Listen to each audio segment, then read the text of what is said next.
اسلام آباد high court کا العزیزیہ reference پر appeal merit پر سننے کا فیصلہ۔ نواز شریف کا کیس دوبارہ احتساب عدالت بھیجنے کی نیب استدعا مسترد۔ اضافی شواہد کا جائزہ لے کر فیصلہ کریں گے۔ سزا بڑھانے کی اپیل کا معاملہ تب آئے گا جب سزا بنتی ہوگی، چیف جسٹس کے ریمارکس۔ سماعت 12 دسمبر تک ملتوی کر دی گئی۔ عدالت نے منگل کو نیب سے دلائل طلب کر لیے۔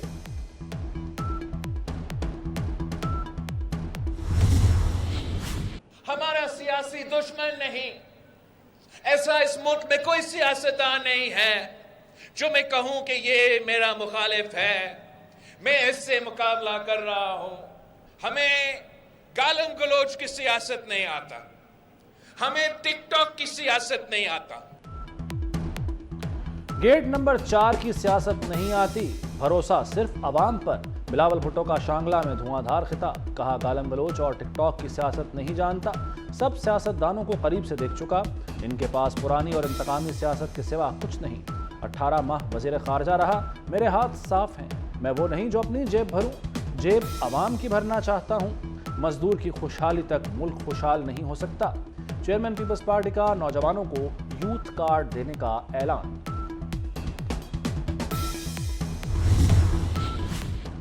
نواز شریف کی تاحیات نااہلی ختم ہو چکی، اعظم نذیر تارڑ کا دعویٰ، کہا پارلیمنٹ نے وضاحت کر دی، نااہلی کی مدت 5 سال ہے، قائد نون لیگ کے خلاف نیب کیسز بھی ختم ہو جائیں گے، مقدمات بدنیتی پر مبنی ہیں۔ عام انتخابات 8 فروری کو ہوں گے، چیف الیکشن کمشنر کا 2 ٹوک پیغام۔ سکندر سلطان راجہ نے الیکشن تاخیر کی افواہیں مسترد کر دیں، کہا چند روز میں انتخابی شیڈول جاری کریں گے، آئینی ذمہ داریوں سے بخوبی آگاہ ہیں، شفاف اور پرامن انتخابات کے لیے تیار ہیں، عوام سے انتخابی عمل میں بھرپور حصہ لینے کی اپیل کی۔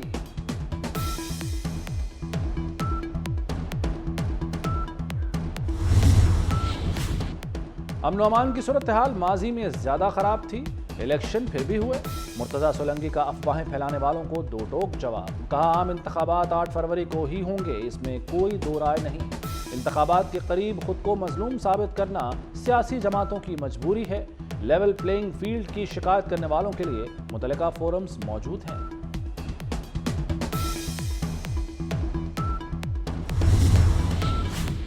ملک کو بحرانوں سے نکالیں گے، نون لیگ حکومت بنائے گی، رانا ثناء اللہ کا ایک بار پھر دعویٰ، کہا الیکشن ملتوی نہیں کرانا چاہتے، پی ٹی آئی 9 مئی واقعات میں ملوث افراد کو علیحدہ کرے، سابق چیئرمین پی ٹی آئی نے ملک کا کلچر خراب کیا، سوشل میڈیا پر سب جھوٹ اور فراڈ ہے۔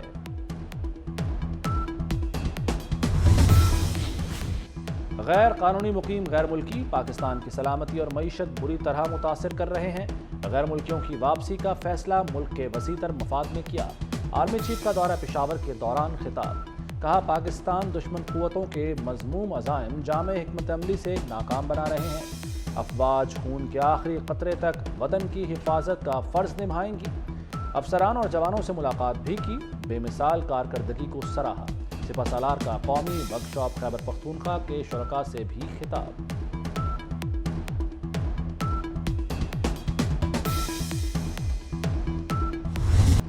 افغانستان سے 23 دہشت گرد تنظیمیں آپریٹ، 53 ممالک نشانے پر، 17 پاکستان میں متحرک، ٹی ٹی پی جماعت الہلال بلوچ دہشت گرد تنظیمیں سر فہرست، افغان طالبان کے اقتدار سنبھالنے کے بعد ٹی ٹی پی دوبارہ متحرک، 2 سال کے دوران پاکستان میں ہونے والے تمام خودکش حملہ آور بھی افغان تھے۔ اسلام آباد میں انجینئر میاں بی بی کا منظم قتل، ملزمان افغان نکلے، پہلے گلی کے سی سی ٹی وی کیمرے بند کیے، پھر فائرنگ کی، ملزموں کے افغانستان فرار ہونے کا خدشہ، کئی مقدمات میں پولیس کو مطلوب تھے، جھگڑا راستے کے تنازع پر ہوا۔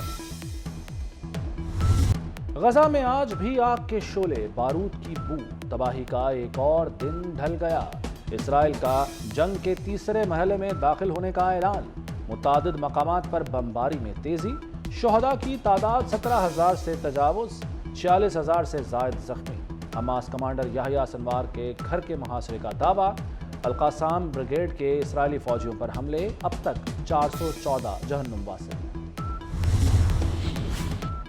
امریکی صدر کا اتحادیوں کو خوش کرنے کا منصوبہ ناکام، جو بائیڈن کو سینٹ میں بڑی شکست کا سامنا، اسرائیل اور یوکرین جنگ کے لیے اربوں ڈالر کی ہنگامی امداد روک دی گئی، امریکی سینٹ میں امداد کے حق میں 49 اور مخالفت میں 51 ووٹ پڑے۔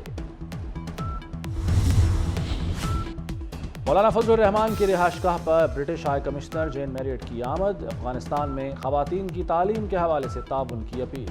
ملاقات میں افغانستان اور بھارت کے ساتھ پاکستان کے تعلقات پر بھی گفتگو، افغان مہاجرین کی واپسی پر بھی تبادلہ خیال کیا گیا۔ مولانا فضل الرحمان کا عالمی برادری کو افغانستان کے ساتھ تعلقات بہتر بنانے اور معاملات افہام و تفہیم سے حل کرنے کا مشورہ۔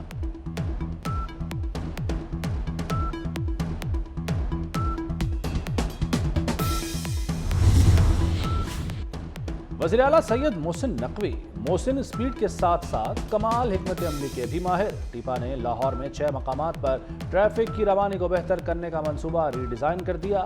وزیر اعلیٰ پنجاب کے تحفظات کو دور کرنے کے بعد 70 کروڑ کی بچت۔ L D A governing body کو 1 ارب 30 کروڑ کا منصوبہ پیش کیا گیا تھا۔ معمولی تبدیلیوں اور ڈیزائن پر نظر ثانی سے منصوبے کی لاگت میں 70 کروڑ تک کمی آئی۔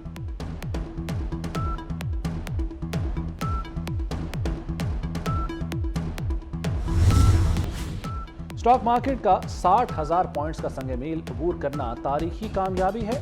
شاندار کامیابی کا تسلسل جاری رکھنا ہے۔ نگران وزیر اعظم کا پاکستان اسٹاک ایکسچینج میں بہترین پرفارمنس دکھانے والی 25 کمپنیز کو ایوارڈ دینے کی تقریب سے خطاب۔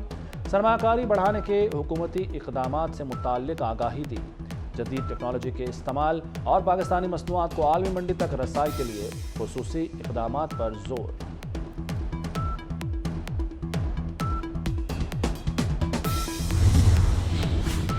ملکی معیشت فاسٹ ٹریک پر، 100 انڈیکس کی آج بھی بڑی چھلانگ، 64,718 کی سطح پر بند ہوا۔ مارکیٹ میں 37 ارب روپے مالیت کے 1 ارب 31 کروڑ شیئرز کا کاروبار، 401 کمپنیوں نے لین دین کیا۔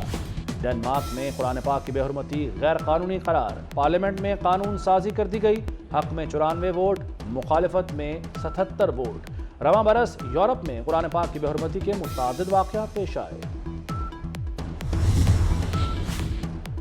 آئی سی سی نے نومبر کے بہترین کھلاڑی کے لیے 3 پلیئر نامزد کر دیے۔ پلیئر آف دا منتھ میں کوئی پاکستانی کرکٹر شامل نہیں۔ Mohammed Shami, world champion Travis head اور گلین میکسویل بہترین کھلاڑیوں میں شامل۔ جونیئر عالمی ہاکی کپ کے سپر مقابلے، پاکستان نے نیوزی لینڈ کے خلاف میچ 4-0 سے جیت لیا۔